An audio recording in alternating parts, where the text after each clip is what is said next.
Bonjour à tous et à toutes. Bonjour à vous. Donc, bienvenue à ce webinaire dans le cadre des semaines de l'évolution professionnelle, donc à destination des entreprises, des salariés du privé et pour les indépendants. Ces semaines de l'évolution professionnelle ont effectivement lieu du 7 au 18 octobre 2024 et sont co-organisées par l'APEC et Avenir Actif en association avec nos partenaires nationaux et régionaux. Bienvenue à toutes et tous. Alors, avant de démarrer ce webinaire, on va juste vous rappeler quelques règles et consignes. Donc, effectivement, vous allez voir que vous avez la possibilité de poser vos questions via le chat en haut à droite. Et ce qu'on vous propose avec ma collègue Sandrine, c'est de pouvoir y répondre plutôt en fin de webinaire. Donc, vous verrez, le son est coupé pour que la fluidité soit bonne par rapport à ce webinaire et à la présentation de ce webinaire. Et on répondra à toutes vos questions en fin de webinaire. Donc, pour revenir sur les semaines de l'évolution professionnelle, donc effectivement, elles auront lieu du lundi 7 au vendredi 18 octobre. Donc, elles démarrent tout justement aujourd'hui. Donc l'APEC et Avenir Actif sont les opérateurs du conseil en évolution professionnelle des salariés du privé et des indépendants. Et ce sont eux qui organisent donc, ces semaines de l'évolution professionnelle en association avec les partenaires régionaux et nationaux. Cet événement est 100% digital, il est gratuit et accessible à tous. Et il place, comme son nom l'indique, l'évolution professionnelle donc, au cœur d'un programme de 70 webinaires thématiques. Donc, vous aurez la possibilité effectivement de retrouver toutes les thématiques en vous connectant sur le site des semaines de l'évolution professionnelle.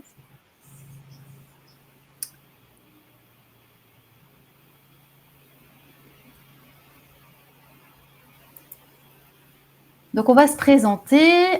Pour démarrer, donc, je suis Dorothée Delangle, conseillère CEP auprès de l'opérateur Avenir Actif sur la région Antilles-Guyane. Bonjour à toutes et à tous. Je suis Sandrine Cléon et je suis également conseillère CEP sur Avenir Actif, région Antilles-Guyane également.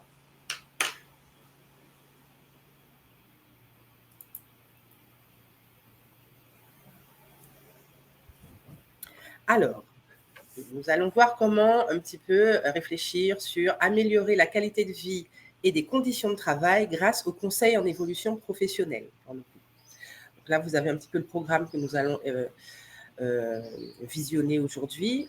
En première partie, comprendre la QVCT, qualité de vie et conditions de travail. En deuxième point, le conseil en évolution professionnelle, plus communément appelé CEP. Troisième point, l'impact du CEP sur la QVCT. Et en dernier point, les questions-réponses, le temps de lire un petit peu vos questions mises dans le chat.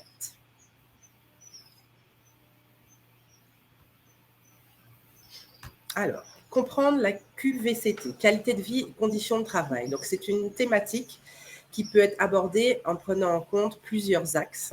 Vous avez la sécurité au travail, l'ergonomie, la vie professionnelle et la vie personnelle aussi, qui ont un rôle à jouer, et le climat social. Donc, ce sont 4 facteurs qui vont influer sur la qualité de vie et conditions de travail.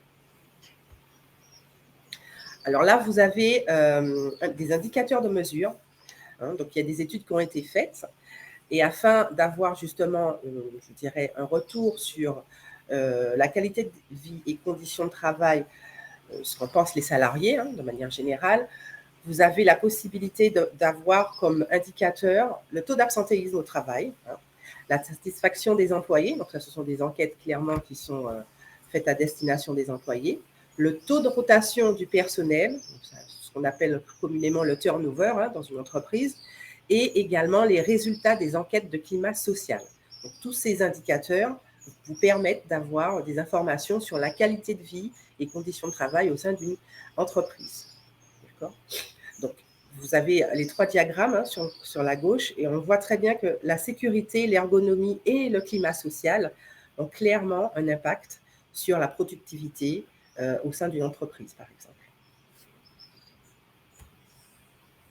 Alors, on vous a présenté quelques chiffres, hein, donc les dernières enquêtes réalisées en 2023, donc les résultats sont tombés en début 2024. On voit clairement que 53% des salariés se disent désengagés au travail, hein, à l'heure actuelle. 67% se rendent au travail mécaniquement, voire pire, à reculons. 49% se déclarent être à un niveau de stress élevé en poste. Et 90% des salariés estiment que la QVCT devrait constituer une priorité ou un enjeu important pour les employeurs, mais que malheureusement, ce n'est pas suffisamment pris en compte actuellement. Alors, là, on a réfléchi un petit peu sur l'impact de la pandémie du Covid-19, pour le coup, sur les salariés. Nous avons tous traversé un épiphénomène et du coup, cet épiphénomène, de manière générale, a eu des incidences sur la vie au travail, sur la perception déjà du sens du travail, de la vie, etc. Donc, on voit très bien que depuis, la pandémie, ça je pense que vous en avez aussi conscience, a accéléré la prise de conscience sur l'importance de la qualité de vie au travail.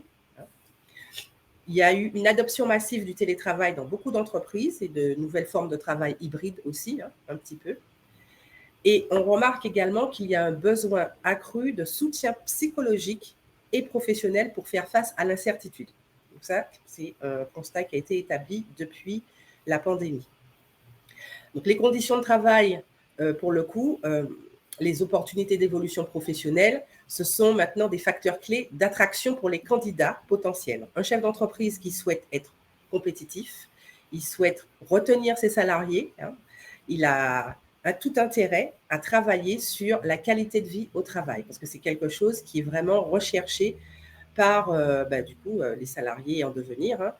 Les entreprises doivent vraiment se démarquer pour attirer et retenir les meilleurs talents.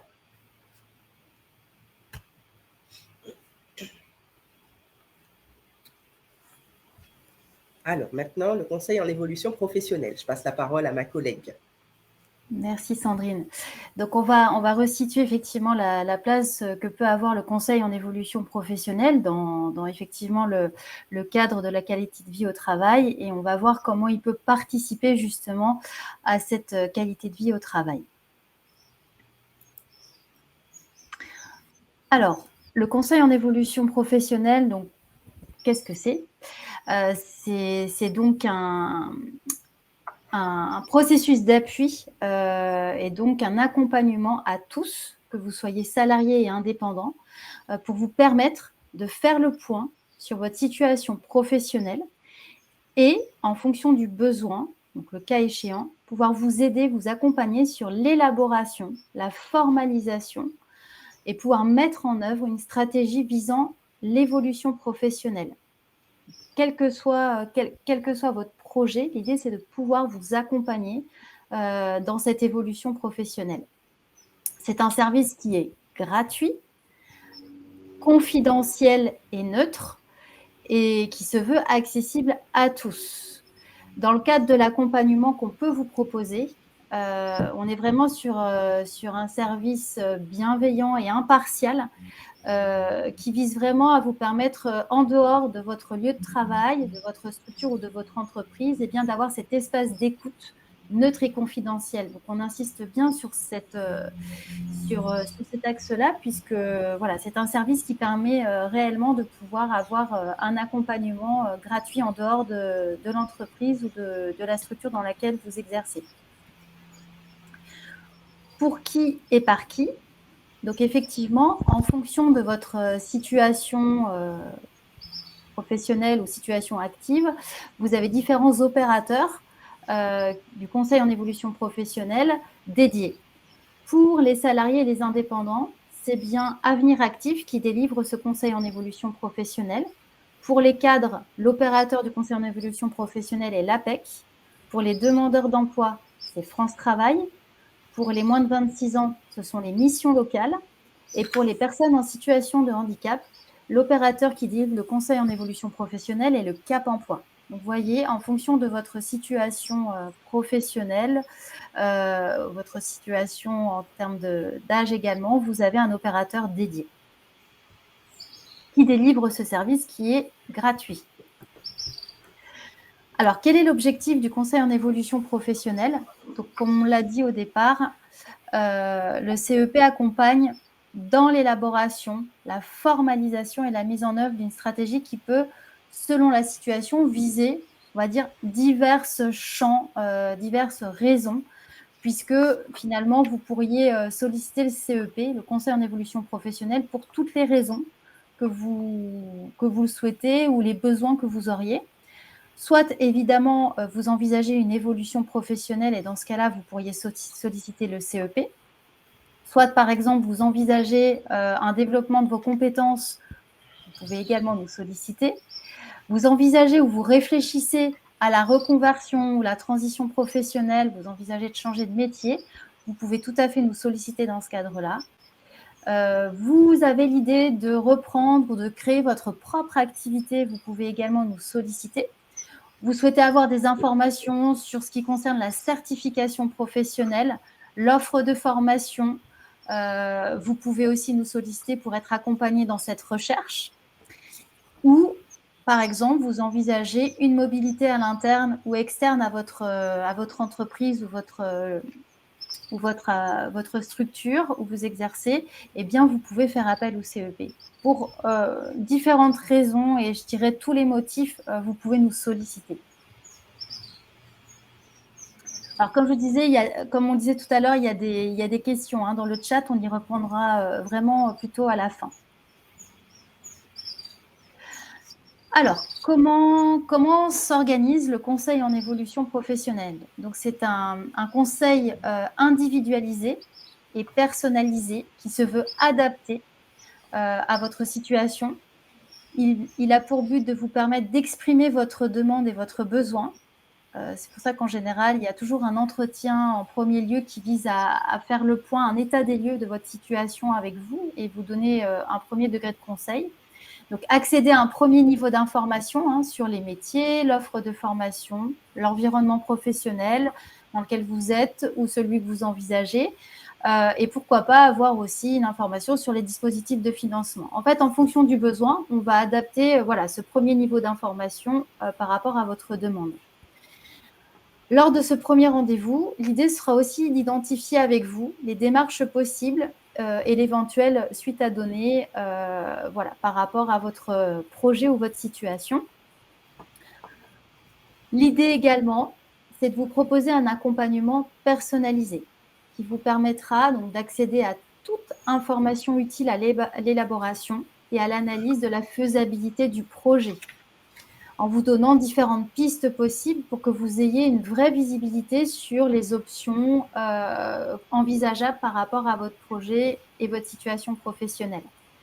L'idée également, ce sera de vous accompagner dans la construction d'un plan d'action qui sera le plus pertinent et adapté à votre situation et de vous accompagner dans sa mise en œuvre. Ce sont vraiment les deux grands axes que vous propose cet accompagnement au conseil en évolution professionnelle. Alors, maintenant, quels sont les impacts du CEP sur la qualité de vie et les conditions de travail? Sandrine, je te laisse la main. Merci Dorothée. Alors, pourquoi mobiliser le CEP toujours dans le cadre de la qualité de vie au travail. Comme on l'a vu précédemment, l'engagement et la productivité des employés peut être vraiment pris en compte à travers le CEP. Des salariés qui sont épanouis et qui sont soutenus dans leur évolution professionnelle sont forcément plus engagés et productifs, comme les statistiques nous l'ont montré au préalable. Donc, le conseil en évolution professionnelle aide les salariés à valoriser leurs compétences et il y a une vraie reconnaissance professionnelle. La réduction de l'absentéisme et du turnover, donc souvent coûteux pour les entreprises aussi, c'est un intérêt à mobiliser le CEP dans ce cadre-là. Donc, il y a une contribution du conseil en évolution professionnelle à la fidélisation des collaborateurs. Et il y a également une économie sur les coûts de recrutement et de formation grâce à la promotion interne. d'accord, puisque dans le cadre du CEP, justement, les salariés vont pouvoir envisager différentes possibilités de financement, etc. Donc, il y a tout intérêt à ce que vous les orientez vers le conseil en évolution professionnelle. Donc, le conseil en évolution professionnelle n'est pas seulement un outil de développement personnel, mais vraiment un levier stratégique pour les entreprises qui souhaitent améliorer la qualité de vie au travail.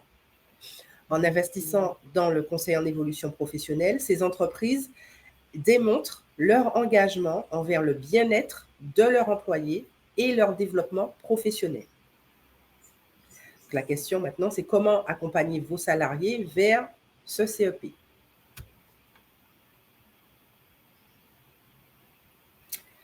Alors, vous avez différents moyens, différents leviers.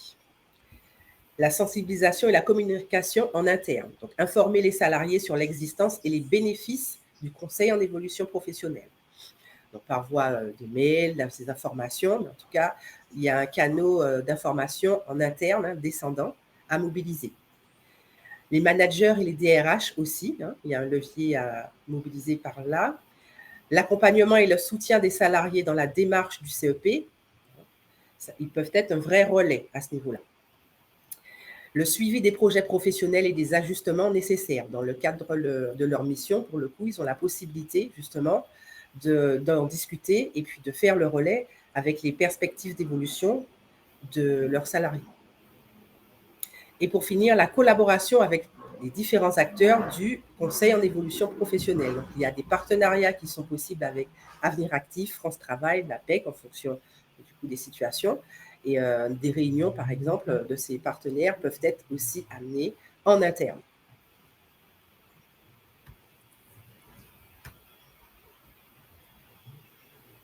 Alors, quelques résumés sur les points clés que nous venons d'aborder. Donc, le CEP contribue favorablement à la qualité de vie et aux conditions de travail. Il y a des avantages pour les entreprises en termes d'amélioration de la satisfaction et de la motivation des salariés. Et bien sûr, une réduction du turnover et un renforcement de la marque employeur.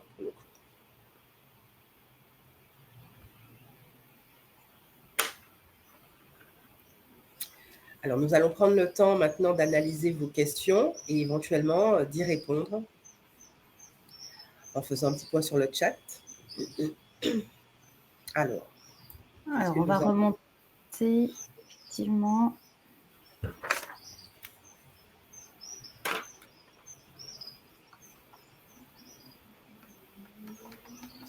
Alors, moi, j'avais noté, donc, je crois que Romain a répondu à cette personne. Effectivement, quand on rentre dans plusieurs cases, qui mobiliser parmi tous les prestataires. En l'occurrence, vous pouvez avoir le choix vous appartient.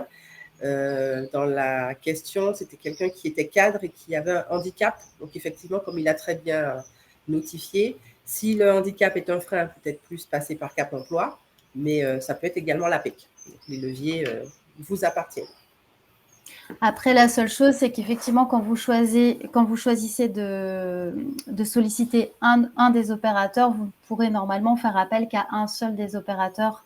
L'idée, c'est de solliciter un opérateur, mais pas deux en même temps. Alors, qu'est-ce que nous avons ? Alors, quel parcours suivre pour devenir formateur, expert de la qualité de vie au travail? Alors ça, c'est plus... Alors, en fait, tout dépend également de... Emeline, c'est vous qui posiez cette question. En fait, ça va dépendre également de votre parcours initial. Après, il peut y avoir différentes possibilités de formation, des formations plus spécifiques. Sandrine, plutôt Oui.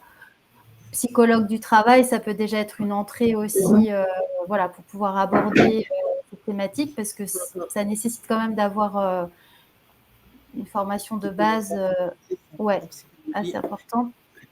Psychologue du travail, psychologue aussi de l'orientation. Je sais je crois qu'il y a un volet sur justement le sens du travail, le sens de la vie, donc en lien avec la qualité de vie au travail, clairement, ce que les personnes mettent derrière. Mais ça peut être intéressant, par exemple, de prendre justement un rendez-vous de conseil en évolution professionnelle pour avoir le temps justement d'analyser votre parcours de formation en fonction de la région dans laquelle vous vous situez pour adapter au mieux du coup votre projet d'évolution professionnelle. Donc ça peut être une piste.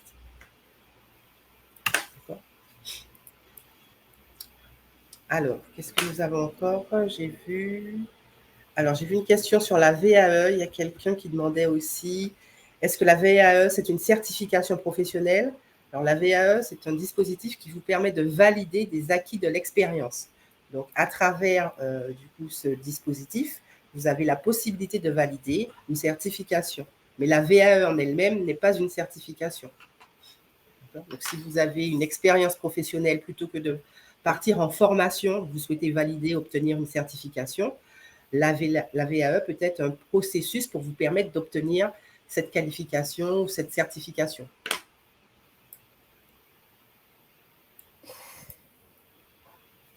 Alors, comment se traduit la collaboration d'un opérateur avec une entreprise? Donc, c'est une question de Nadia. Oups, c'est remonté. Mettez-vous en place une convention. Si c'est le cas, est-ce que la prestation est payante pour l'entreprise? Dorothée, je te laisse la main. Je ne pense pas, mais… Non, évidemment non. En fait, si je comprends bien, donc la question, c'est de voir à quel… enfin, le CEP est gratuit. L'employeur est légalement… Enfin, obligé en tout cas de vous informer de l'existence de ce conseil en évolution professionnelle. Après, ça reste une démarche volontaire du salarié de faire appel à ce service. Donc effectivement, même si votre employeur vous informe, et c'est l'objectif vraiment de faire en sorte que les employeurs soient très sensibilisés voilà, à ce dispositif d'accompagnement qui est gratuit et informer ses salariés ou ses collaborateurs. Après, c'est à vous de prendre ce temps de rendez-vous, soit en dehors du temps de travail ou sur temps de travail, mais évidemment en accord avec votre employeur. Et parfois, on n'a pas forcément envie d'informer son employeur qu'on fait cette démarche-là. Donc, sachez que voilà, vous êtes totalement libre. Alors, Laetitia et Armel, quel lien possible, du coup, entre employeur et CEP? Comment introduire la chose auprès des collaborateurs? Moi, je dirais que du coup, régulièrement, vous avez beaucoup d'entreprises qui, dans le cadre des entretiens annuels ou entretiens personnalisés, qui questionnent, interrogent en tout cas les salariés par rapport à leur souhait d'évolution, etc. Et vous avez même des entreprises qui proposent, il y a un onglet et qui indique de manière très officielle, si vous avez des questionnements, vous pouvez contacter un des opérateurs du conseil en évolution professionnelle de votre région. Vous voyez, donc ça peut être fait de manière très systématique ou alors de manière informelle dans une conversation où vous avez également des brochures qui sont disponibles. Vous pouvez solliciter des partenaires justement pour ça et mettre à disposition dans des salles du personnel des brochures sur le CEP aussi également.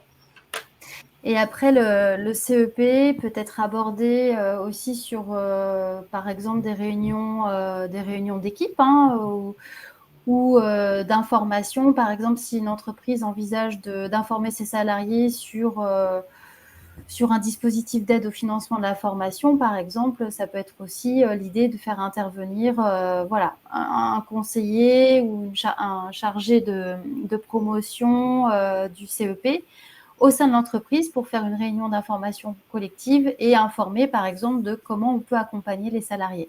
Ça peut tout à fait être envisageable. En fait, il faut réfléchir à un moyen avec l'employeur, en tout cas, ou le service RH pour voir voilà, où est-ce qu'il y a un besoin d'accompagnement. Ça peut être, pourquoi pas, envisager une réunion d'information sur le compte personnel de formation et comment l'activer. Eh bien, on peut faire intervenir aussi le CEP dans ce cadre-là.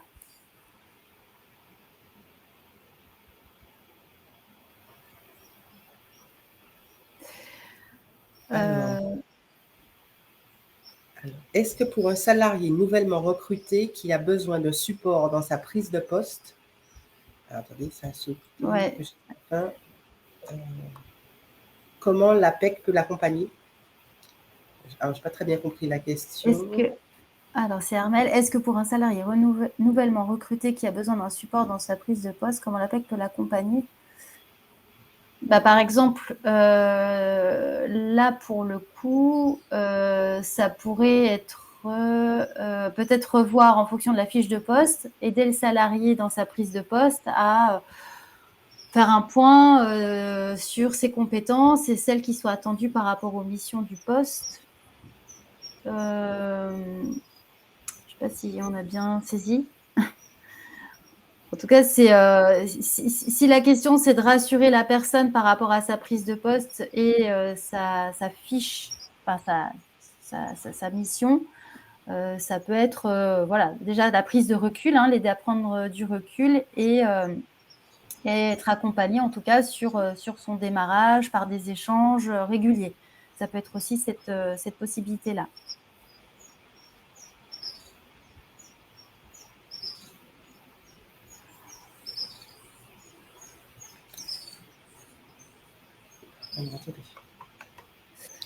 Si on est...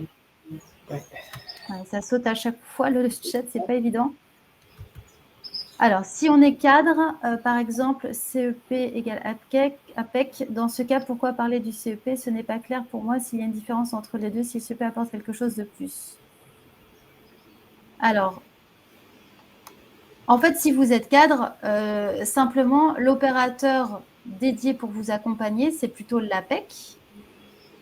Le conseil en évolution professionnelle, c'est un service délivré par différents opérateurs et donc l'APEC fait partie effectivement de ces opérateurs pour proposer ce service au cadre plus spécifiquement.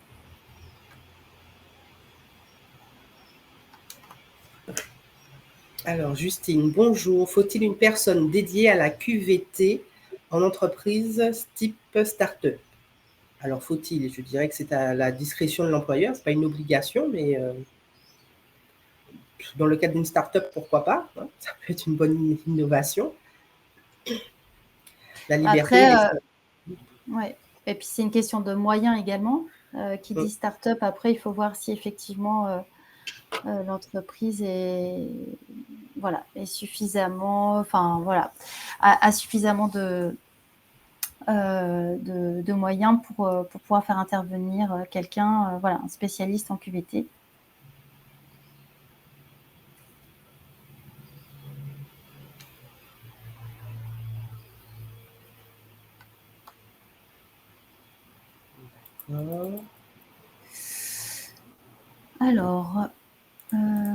Alors, le CEP est-il vraiment gratuit ou il faut payer avec le CPF? Non, le CEP est un service totalement gratuit. On rappelle les principes gratuité, confidentialité, d'accord? Donc, aucun souci. Et neutralité, bien évidemment. Alors, je suis désolée, je reviens un petit peu sur les questions du démarrage parce que, en fait, quand vous posez une question, on n'a plus toutes les autres questions. Il y avait une question sur la différence entre reconversion et transition professionnelle. En fait, tout dépend de votre projet. C'est la reconversion professionnelle, on est vraiment sur un changement de métier, mais après, transition professionnelle, ça peut être considéré comme... il n'y a pas réellement de grande différence. Transition, c'est vous accompagner sur une transition à une autre mission ou un métier différent ou une transition pour aller vers une autre structure, une autre entreprise. Ouais. Laetitia demandait, est-ce qu'il faut être sous contrat de travail? Donc, je suppose pour mobiliser le CEP. Oui, il faut être sous contrat, quel que soit le contrat. Hein, le contrat CD, CDI, vous pouvez être aussi intérimaire. Alors, dès que vous êtes salarié du privé. Alors, pour les personnes qui sont salariées, ce sera Avenir Actif. Mais si la personne est demandeur d'emploi, du coup, ça sera France Travail qui pourra solliciter. Tout à fait.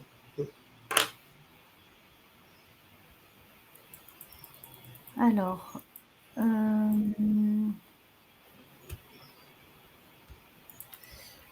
qu'est-ce qu'on a?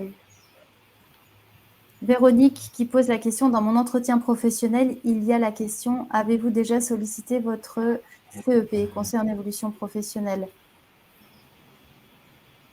Alors, ça, c'est une bonne question. Après, au moins, ça veut dire que l'employeur a connaissance après que ce service existe. C'est peut-être pour évaluer un petit peu votre degré. Vous n'êtes pas obligé de répondre oui, hein. Là, ça vous appartient en fait. Hein. Mais l'idée, ça aurait été qu'en fait, il rajoute les coordonnées, en tout cas, du CEP. Mais ça vous appartient de dire oui si vous avez déjà consulté ou pas, parce que c'est confidentiel, hein, donc on rappelle. Hein. J'ai vu passer une question sur les chiffres, je crois. Voilà. Céline qui demandait la source des chiffres donnés en début de présentation. Donc, il s'agit du baromètre qualité de vie et conditions de travail de 2024. C'est une enquête qui a été faite par Cali Social en partenariat avec l'Ipsos, comme je vous ai dit. Donc, il y a des questionnaires qui ont été proposés en 2023 à 3002 salariés du secteur public, privé, tous âgés de plus de 18 ans.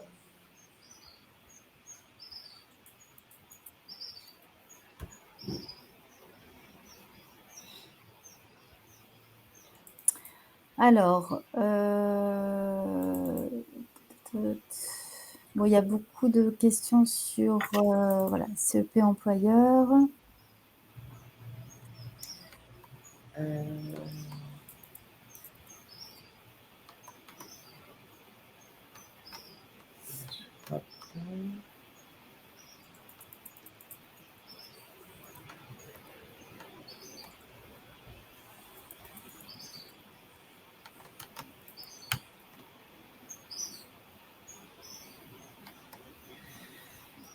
Alors, je regarde un petit peu les questions également. Merci pour votre retour.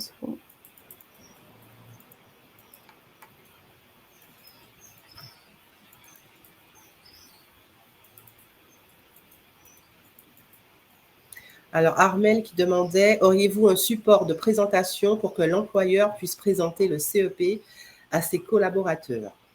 Alors, nous, on peut pas vous donner ce support. Par contre, en fonction de la région dans laquelle vous résidez, vous pouvez tout à fait solliciter le CEP, votre opérateur CEP, pour leur demander effectivement d'intervenir auprès de votre employeur pour présenter le CEP en question. Ça fait partie aussi de la mission effectivement de l'opérateur CEP. Mais voilà, il faut absolument que ce soit un opérateur CEP qui fasse cette présentation. Alors, Tristan avait demandé, des études existent-elles sur le lien entre CEP et RPS, sur le facteur insécurité, par exemple? Pas à ma connaissance, en tout cas, je n'en ai pas. Je ne sais pas, je ne pourrais pas vous répondre à ce niveau-là. Les statistiques du CEP sur les RPS, donc les risques psychosociaux. Alors, peut-être que ça a été mis en place. Après, il faudrait revérifier sur le site peut-être de France Compétences qui permet effectivement, enfin qui fait pas mal comment dire, d'enquêtes également sur le CEP et les impacts du CEP voilà, sur le monde du travail. Donc, je vous invite peut-être à aller faire une recherche sur le site de France Compétences parce qu'il y a pas mal d'études qui sont réalisées par France Compétences sur différents sujets. Alors, Armel, donc en fait, alors on va peut-être passer en tout cas pour pouvoir avoir les coordonnées. Armel, on va vous répondre plutôt à la fin. Vous allez voir, on va vous orienter sur les coordonnées voilà, auxquelles vous pourriez vous faire appel pour faire intervenir un opérateur. Alors, allez-vous aborder les enjeux liés à la QVT dans les organisations? Alors, il va y avoir un autre webinaire le mardi 15 octobre sur justement la qualité de vie au travail, et je pense qu'effectivement, ce sujet-là sera abordé lors de ce webinaire. Et Arnaud, pour répondre à votre question, il y aura un replay de ce webinaire qui sera accessible à partir du lundi 21 octobre à l'issue des semaines de l'évolution professionnelle.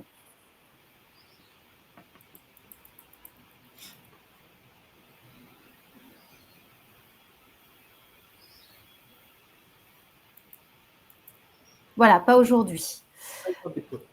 Voilà, je regarde un petit peu les autres questions. Je ne vois pas bien le lien entre le CEP et la QVT en entreprise.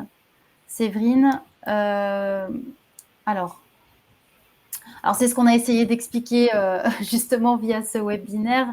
Vraiment, plus on va dire le salarié aura la possibilité d'avoir cet espace d'échange neutre et confidentiel en dehors de son lieu de travail et d'avoir une écoute par rapport aux problématiques qu'il peut rencontrer par rapport à sa situation de travail, plus il aura la possibilité de prendre une distance et d'avoir des ressources, des outils, un accompagnement qui vont lui permettre à un moment donné d'être aussi orienté vers des acteurs ou réfléchir avec lui pour qu'il puisse être plus à l'aise et en confort dans sa situation de travail, et lui proposer aussi des dispositifs qui pourraient l'aider et des scénarios, des options, des hypothèses d'action en fait pour la personne puisse se projeter plus sereinement dans sa situation de travail.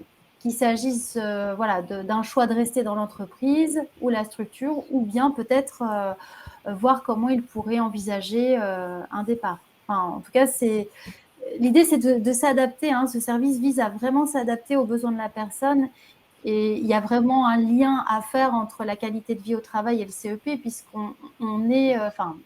ce service est vraiment un service en dehors du lieu de travail. C'est un tiers de confiance en dehors du lieu d'exercice pour pouvoir justement réfléchir, poser les choses. On est un petit peu le sas aussi des ressentis, des difficultés vécues au quotidien. Donc, parfois, il y a des choses, évidemment, qu'on ne peut pas partager avec son employeur. Et quand il s'agit surtout de difficultés rencontrées sur son lieu de travail, eh bien, le CEP sert à vraiment accueillir, recueillir, parfois même la souffrance des salariés. On sert vraiment aussi à ça. Et à surtout vous orienter pour que vous puissiez retrouver un bien-être au travail.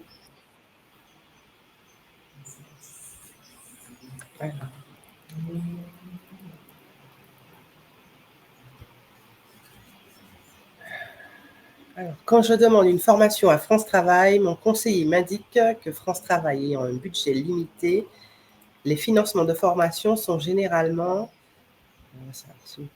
attribués selon des critères bien définis, entre autres métier en tension, jeunes de moins de 26 ans, bas niveau de qualification, senior, quartier prioritaire de la ville. Comment réussir à en bénéficier si on ne rentre pas dans ces critères, mais que l'on souhaite se former pour se perfectionner dans le cadre d'une création d'entreprise? Donc là, c'est une demande de financement que vous souhaitez, et ils ne sont pas forcément suivis. En tout cas, cette demande n'est pas forcément suivie par France Travail en termes de financement à la création d'entreprise. Écoutez, là, je ne saurais pas vous dire. Il n'y a pas beaucoup de perspectives de financement. Après, c'est effectivement, là, en plus, vous dépendez, si on comprend bien, vous êtes demandeur d'emploi.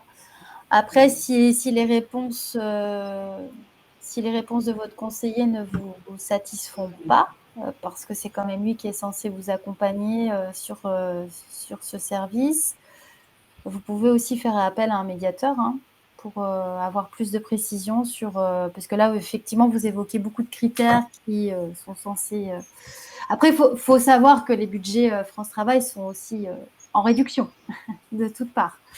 Donc, c'est parfois plus compliqué. Et si vous êtes déjà entrepreneur, je ne sais pas si dans votre statut, vous êtes déjà entrepreneur ou si vous envisagez de créer votre activité, mais après, il faut aller aussi chercher d'autres types de financement en région. Enfin, voilà, c'est vraiment aller voir quelles autres sources de financement vous pourriez aller chercher.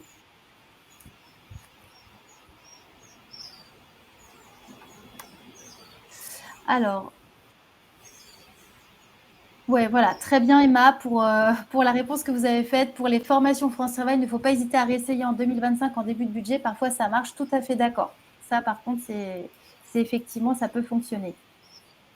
Arnaud, vous dites, vous avez évoqué des situations de souffrance au travail. Quelles solutions pratiques peut proposer un CEP, lien avec inspection du travail, réseau souffrance au travail? Alors, effectivement, tout dépend de la situation de la personne. Parfois, on oriente effectivement vers la DETS, direction de l'emploi et du travail. On peut aussi orienter le salarié vers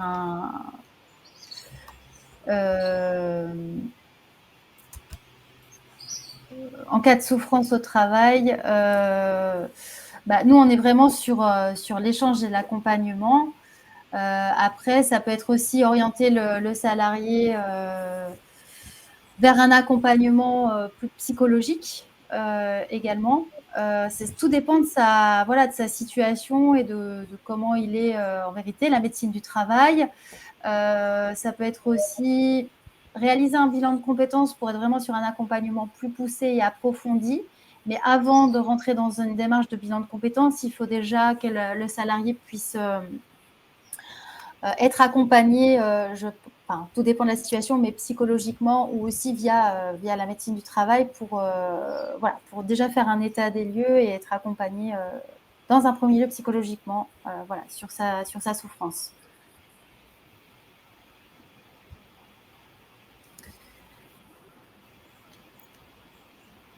Et à son médecin traitant, évidemment. On peut en parler à son médecin traitant, évidemment. Je dirais que c'est la première chose à faire si la personne ne se sent pas bien, c'est vraiment d'aller voir le médecin traitant tout en étant aidé par le CEP sur ses possibilités, envisager des scénarios, discuter avec la personne pour l'accompagner dans ses questionnements, ses interrogations et son mal-être.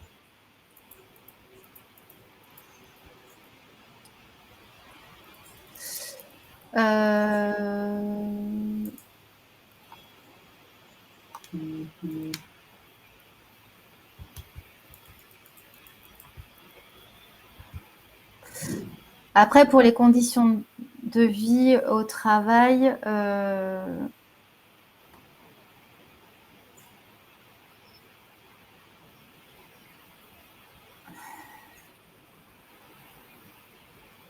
en quelle mesure vous orientez les personnes vers un bilan de compétences? Mais tout dépend de la situation de la personne, en fait.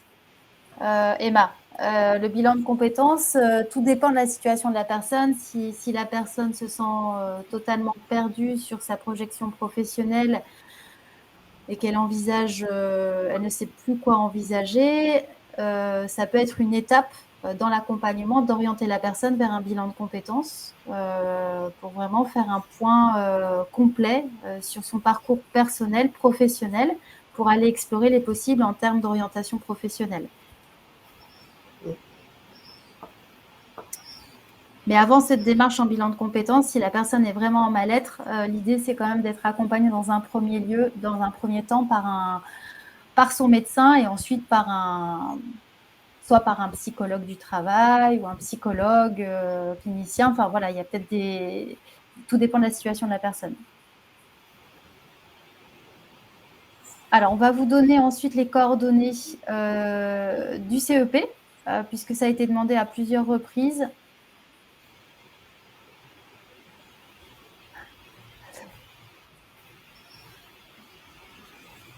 Et effectivement, sur les situations d'épuisement professionnel, il y a un webinaire dédié à ça sur les semaines de l'évolution professionnelle. Donc, n'hésitez pas à vous connecter et à participer à ce webinaire. Alors, Sandrine, est-ce que tu vois des questions qu'on n'aurait pas abordées? J'essaie de refaire que je regarde.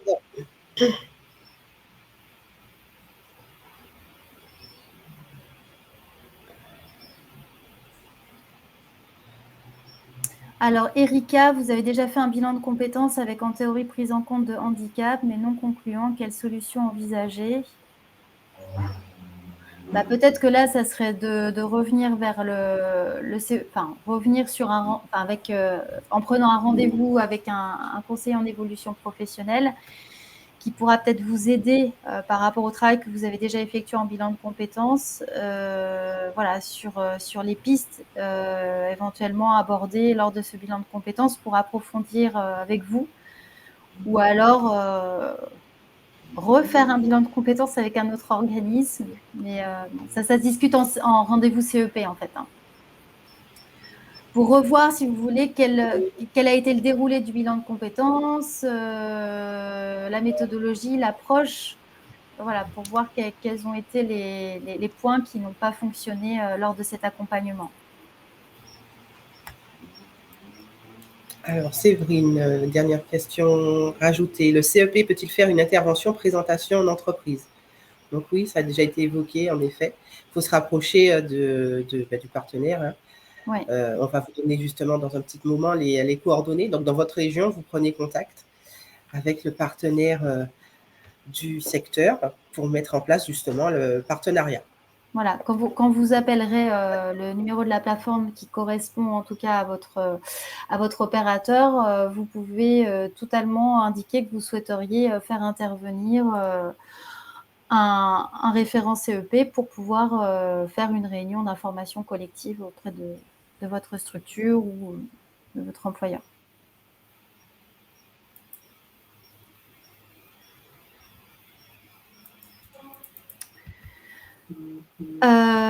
Je pense que s'il y a des personnes auxquelles on n'a pas répondu, n'hésitez pas à reformuler la question dans le chat tout en bas, parce que c'est vrai que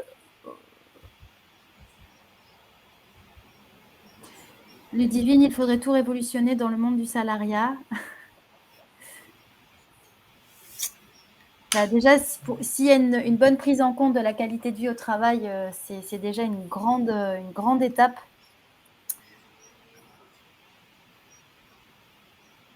Alors, si, Elsa, il y a effectivement le mardi 15, par contre, je n'ai pas l'horaire exact, mais le mardi 15 octobre, vous avez un webinaire dédié à la qualité de vie et aux conditions de travail. Regardez bien. Alors.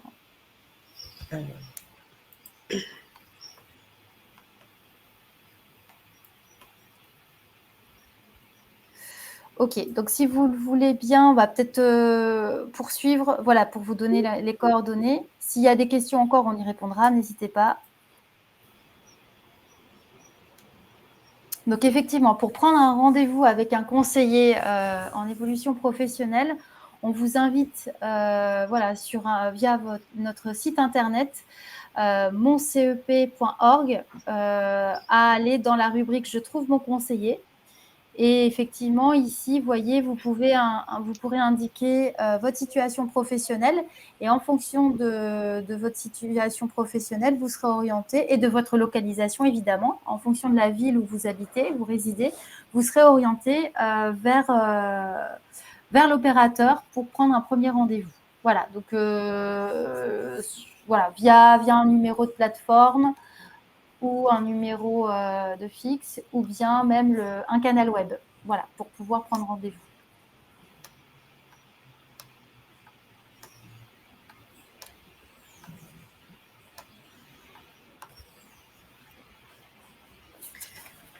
Très bien, donc alors on reste à votre écoute en tout cas hein, pour d'autres questions s'il y en a. On vous remercie de votre participation à ce webinaire, et on vous souhaite une bonne continuation sur les semaines de l'évolution professionnelle. Tout à fait. Merci à vous pour votre écoute. Bonne fin de journée.